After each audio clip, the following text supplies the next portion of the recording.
I made my first $10,000 when I was 15. Not from dropshipping, not from crypto, not from a rich relative handing me a shortcut. I made it designing thumbnails, editing videos, branding Minecraft servers, and building things online for people who were already making content and running communities. I am 22 now. I work as a software engineer. My net worth is around $300,000. And I need you to hear this clearly before we go any further. Graphic design alone did not create that number. What created it was the same thing that created the first 10,000: discipline, consistency, and a long streak of decisions that looked boring from the outside. Most people think the first real money comes from catching a trend at the perfect time. They think it is luck. They think someone else got the opportunity and they did not. That story is comforting because it removes responsibility.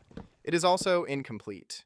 This video is the full path: how I got clients with no audience, how $10 work became real money, what habits mattered more than talent, and what actually transferred later when I moved into higher leverage skills. If you came for a fantasy, this is not it.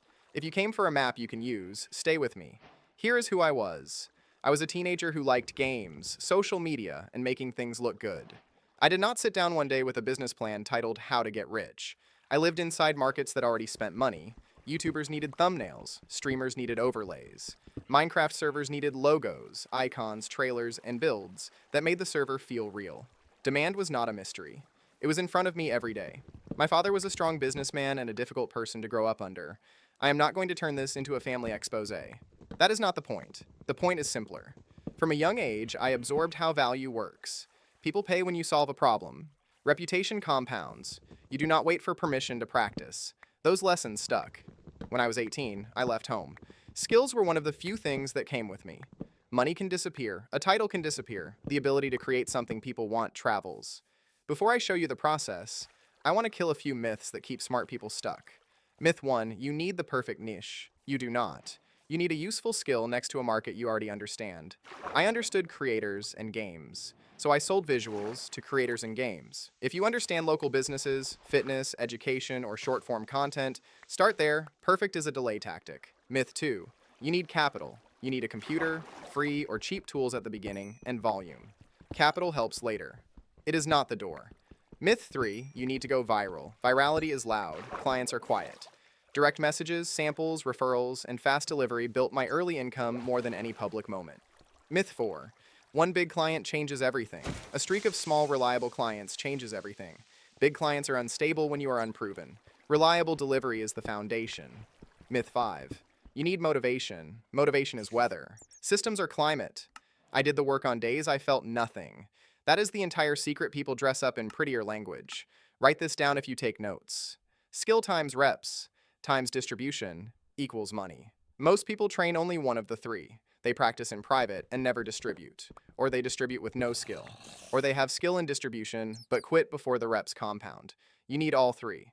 Now the origin that actually mattered. I started because I enjoyed graphic design. That sentence sounds soft until you understand the competitive advantage inside it. If you only work for money, you will lose to the person who likes the craft enough to outpractice you.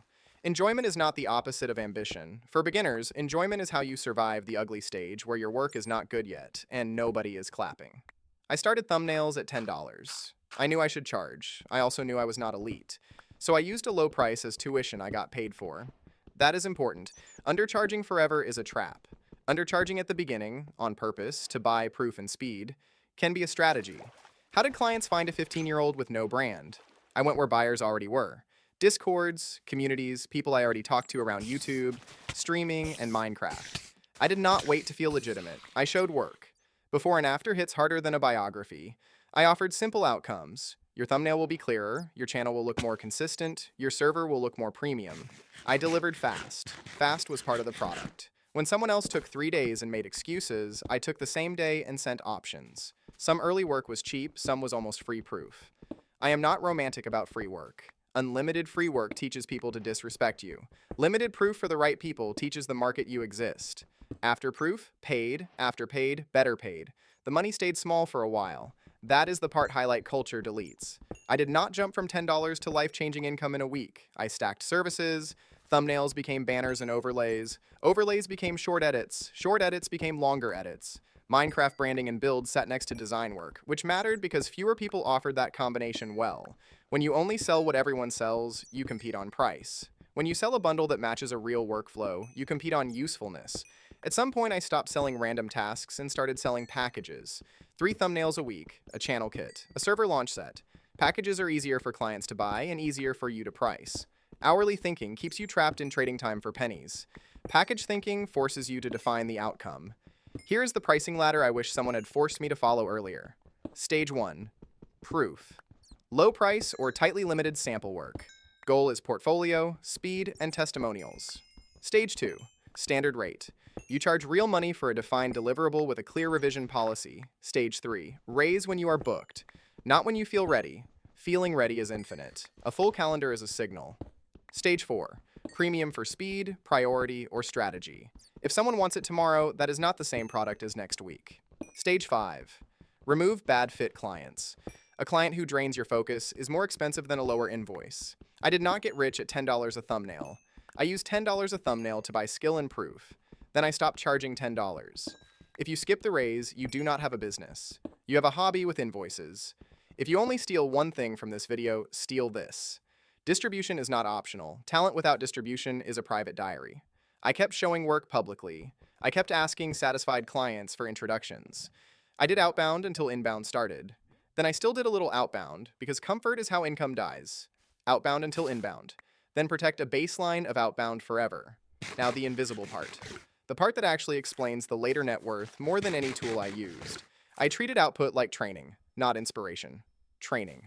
I had work blocks even when I did not feel creative. I shipped rough drafts fast and polished in a second pass instead of worshiping the first pixel. I tracked what I shipped and what I earned in simple ways. What you measure improves. What you only feel stays foggy. I focused on one skill season at a time. Design hard, then editing hard, later software hard. Dabbling on 5 identities at once feels productive and produces nothing deep. I was not always the best designer in the room. I was often the one who delivered when other people disappeared. Reliability is rare. Rare things get paid. Let me talk about leaving home without turning this into trauma content. At 18, I left. Home was complicated. My father taught me useful business instincts and also showed me what I did not want my character to become. Making money young does not automatically heal a difficult family situation. I need you to hear that if you are chasing income as emotional rescue, money increases options. It does not replace self-respect, standards, or the hard work of building a life. What did help was this: skills travel. When your environment changes, you still know how to learn, sell, deliver, and start again. That is real security. After the creative years, I moved towards software engineering and better long-term decisions. I am going to be honest in a way creators often avoid. Thumbnails and edits were not a printer for $300,000. They were proof I could finish hard things, talk to clients, meet deadlines, teach myself, and treat the internet like a real market instead of entertainment. Those traits transfer. Client communication transfers, shipping under pressure transfers, self-education transfers, tolerance for boring practice transfers, the willingness to look like a beginner again in a harder field transfers. A lot of people get stuck because their first skill becomes their identity. Your first $10,000 skill is rarely your forever skill. It is evidence. Evidence that you can build competence on purpose. I also made better financial decisions over time than I did at 15. I will not pretend I had a genius portfolio as a kid. I will say this. While a lot of people increase spending the moment income appears, I treated early money as fuel for stability and future skill, not as a costume for status. Smart decisions compound quietly. Stupid lifestyle decisions compound loudly. Choose quiet. So what would I do if I were 15 today, in this year, with the platforms we have now? I would not copy my exact 2010s path like a museum exhibit. I would copy the structure. 1. Pick a skill attached to a market that already spends. Creators, games, local businesses, education, software tools, short-form content, something you already understand enough to spot bad work and good work. 2. Make a 30-day public output challenge. Every day you publish proof you practiced. Not every day you feel ready. Every day you ship. 3. Complete 10 real proof projects for real people. Cheap or free, only when the project teaches you and gives you a result you can show. Real constraints beat fake portfolio pieces. 4. Raise prices when your time is full. Write the rule down so your fear cannot negotiate. 5. Productize one offer. One clear package with a clear outcome and a clear boundary on revisions. 6. Learn basic business math. Revenue is not profit, time is a cost, tools are a cost. If you do not track that, you can be busy and weak at the same time. 7. Stack a second skill that multiplies the first. Design plus editing. Design plus code. Code plus distribution. One skill makes you useful. 2 skills make you hard to replace. 8. Protect the streak harder than your ego. Ego wants perfect. Streaks want done. Done compounds, perfect delays, and a direct line for younger viewers. Do not wait until some official adult age to practice. The internet mostly checks output, reliability, and usefulness. Prepare yourself legally and practically for how money and accounts work in your situation, and focus on building ability early. Let me bring this all the way back. People will look at a number like 10,000 at 15 or 300,000 at 22 and call it luck, because luck is easier to say than process. Process is not cinematic. Process is $10 thumbnails, late nights, reworking a design that looked fine to a client and wrong to you, sending the fifth message after four were ignored, raising your price with a shaking voice, leaving environments that shrink you, starting over in software when creative work was already familiar, choosing consistency when motivation left the room. I started at $10 because I loved the work. I kept going because I refused to quit when the work got repetitive. I grew because I sold where demand already existed, improved in public, packaged value, and carried the same discipline into harder skills and better decisions. If you never start, you will never make it. That is not a slogan. That is arithmetic. 0 reps times any amount of talent is still 0. If this gave you a clearer path, stay. I am going to keep breaking down the parts people usually skip. Clients, pricing, skill transfer, building a life that is actually stable. Comment the skill you are starting even if it feels embarrassingly small, especially if it feels embarrassingly small. That is usually the correct first offer. Your first offer should be so simple it feels almost too basic, and so consistent it becomes inevitable. I did not find a magic wave. I built a paddle in a pool that was already full of people spending money. Then I kept paddling long after it stopped feeling new. That is how I made my first $10,000 at 15. And that is the real reason anything good came after.